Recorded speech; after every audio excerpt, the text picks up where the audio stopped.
Un bo número de persoas participaron na concentración convocada este pasado sábado para recriminarlle ao goberno da Xunta a recente autorización de vertidos á mina de Sanfins. O baleirado dos pozos da mina conlevará unhas drenaxes que, segundo a plataforma Vida e Ría, promotora desta concentración, porán en grave risco a pesca e o marisqueo na ría.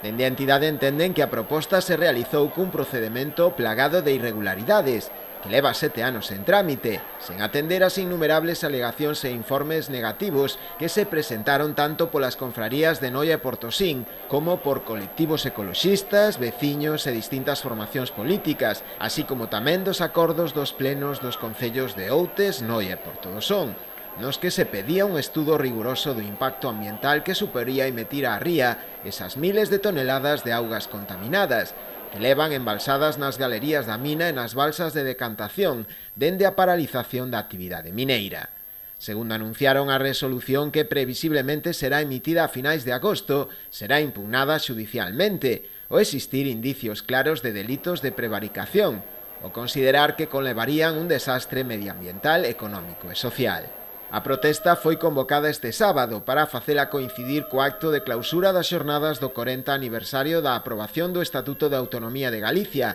ás que estaba previsto que acudira o presidente da Xunta de Galicia, Alfonso Rueda, aínda que finalmente non asistiu.